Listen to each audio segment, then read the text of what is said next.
This is part 2 in a video series on determining the volume of a rotated solid. And so because this is part 2, if you have not yet seen part 1, I would highly suggest you go back and check that out before we get on to part 2. Okay, but here we go on part 2. Before we get into the disc washer method,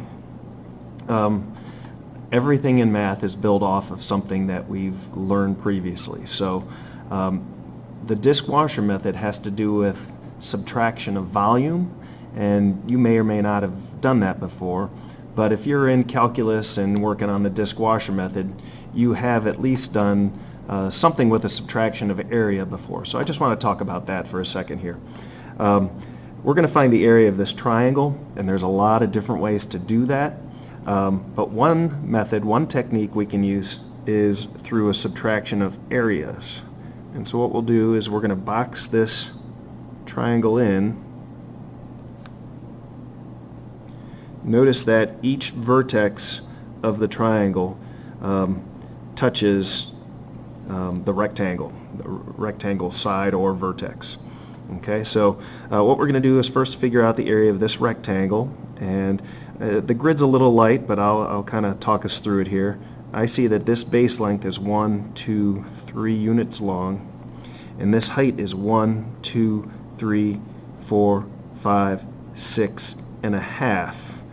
And I'm not guessing on that half. I've figured out previously that because of the slope of this line where these meet is halfway in between -1 and -2. So that is exactly 1/2 a unit in between here. So I'm not guessing. That is 6.5. So if I just take base times height, 3 times 6.5 is 19.5. So the area of this entire rectangle is 3.5. Now what I'm going to do, remember we're looking for the area of this red triangle right here, and it might be a right triangle, but I'm not going to guess on it.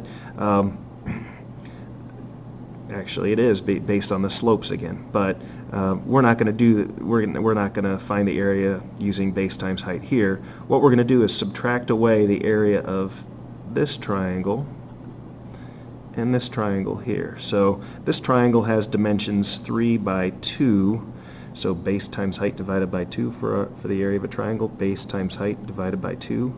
The area of this little guy is 3, and this is 3 by 1, 2, 3, 4 and a half, so that's 3 by 4 and a half.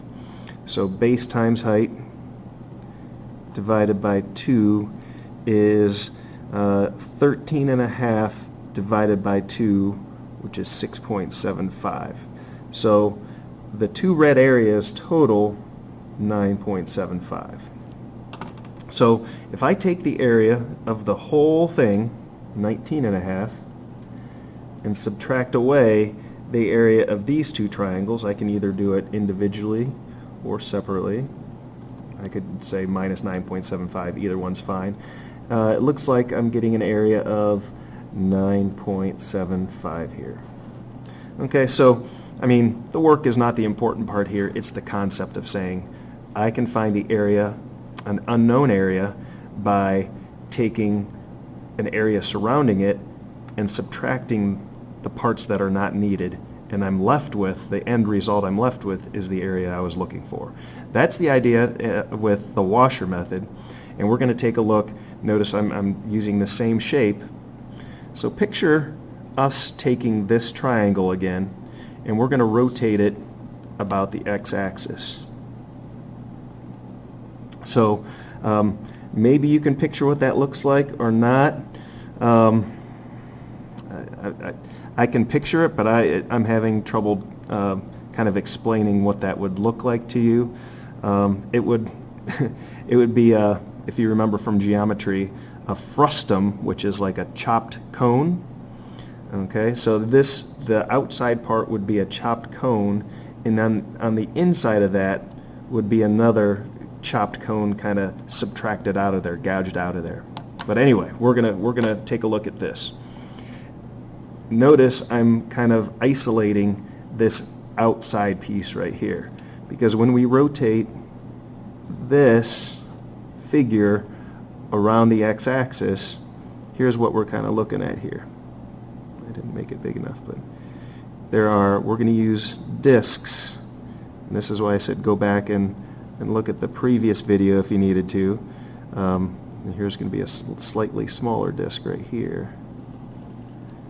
Okay, so we're going to use the disk method to calculate the volume of this solid that's been created. Okay, so again, we're going to use infinitely many disks. So how do we do that? Let's remember from the last lesson here. How do you find the volume of a cylinder that's been squished? It's pi r squared h. And I'm going to pinch this thickness here, and look, that's a horizontal pinch, so that's dx. I'm going to identify that this integral is going to be in terms of x, and let's see, it's pi r squared times the height. So here we go, pi r squared times the height. Remember that dx there is an infinitesimally small height. And what's the radius of each one of these? The radius of, well, the diameter is the entire length, but the radius is the y value of this positive slope function, which is 2/3 x minus 10. So our radius length is 2/3 x minus 10. Notice it is the y value, but I can't write y here. Our integral has to be in terms of x, because that is our thickness. And what's the interval for x that we're using? It's between 3 and, it looks like here, 6. So this integral right here would find the volume of this complete solid, and that's part of what's going on here. Okay, but there's an inner part to this that we don't want. We don't, the volume created by this shape is not an entire solid here. There's a little hole in the middle, so we can't use this entire answer for our problem here. So what we now need to do is figure out, if we take this line and rotate it, what the volume of that solid would be if created with this one. So as we look at these disks,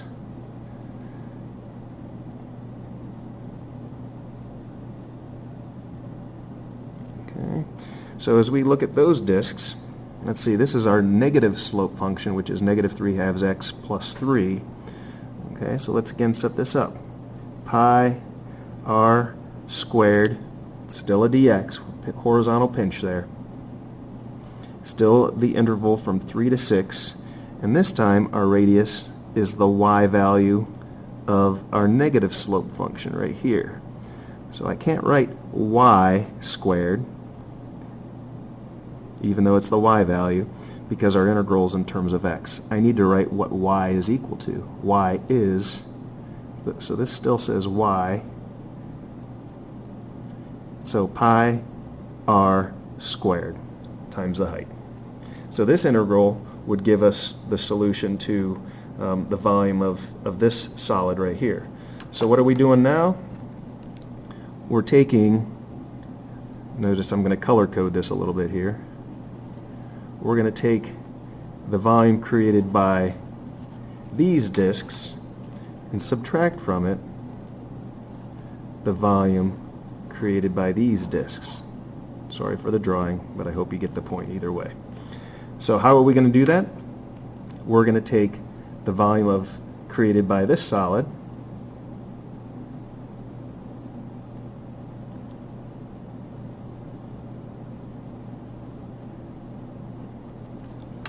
and subtract from that the volume created by this solid.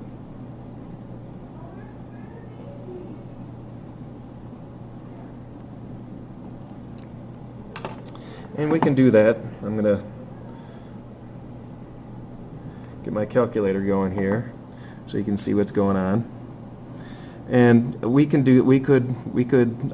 evaluate this by hand, but we're just to save some time here, I'm going to use my calculator, and maybe I'll throw the pi in front here. Or maybe we won't. Maybe we'll just keep our answer in terms of pi. That might make it easier. We're going to evaluate the integral from 3 to 6. I need a square in here. Of our radius,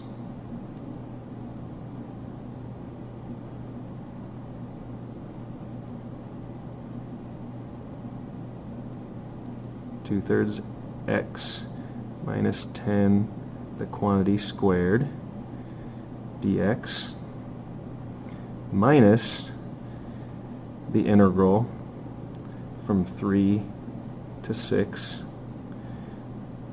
of negative 3 halves x plus 3 quantity squared dx. And the result of that is 100.75 pi. And our units would be, since we're doing volume, that would be cubic units.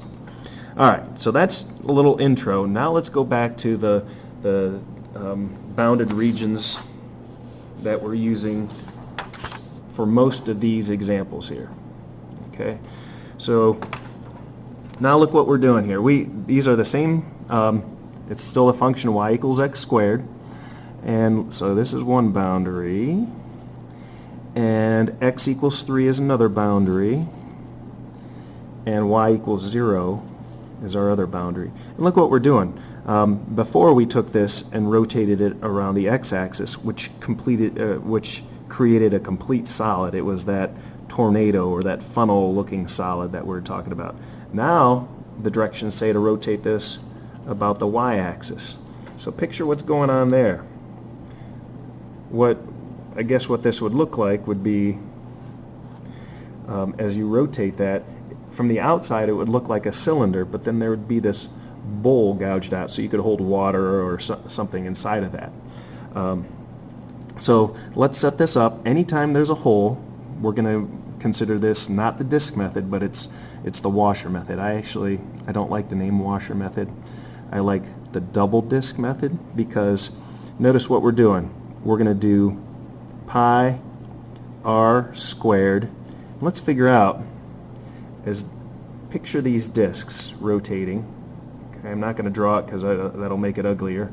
Okay, picture that, and picture pinching one of those disks, and look at what's happening now. That is a vertical pinch. That is a dy. So as I set this up, I'm going to say pi r radius squared dy minus, there's going to be another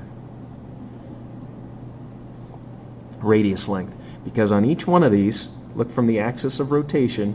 We didn't talk about this in the intro problem, but we are now.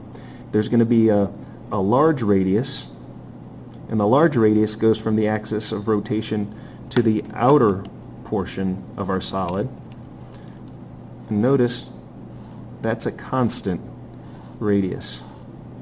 That radius is always 3. So the volume of the entire solid is going to be pi r squared, but then this inner solid has a variable radius length, and that's according to this function y equals x squared. So everything has to be in terms of y. So even though this is an x value for the radius, what is x equal to? Just like in the intro video, plus or minus the square root of y, but this is the positive version of that. So we're going to use the square root of y in here. And what's the interval? Well, because it has to do with y, the interval is going to be from 0 to 9. 0 to 9. And so for right now, we're gonna set it up, and we might eventually come back and figure out these answers when we compare with some other techniques. Okay, let's do another one. This time, same boundary, y equals x squared. This time it's y equals 9 and x equals 0. And we're going to rotate this one about the x-axis. So here's your spin. Pinch one of those disks. Pick it out. As you're thinking about that, is that going to be a dx or a dy problem? That's a dx problem there. Okay, so what's that going to look like? as that spins around, it's going to, again, the whole solid's going to be a cylinder, but on the inside we have to subtract away this volume, which is like the funnel or the tornado volume right in here. So we'll set it up again. It's going to be pi r squared h pi r squared. We said this is dx, so here's h, the height of each of those disks, minus pi r squared times the height.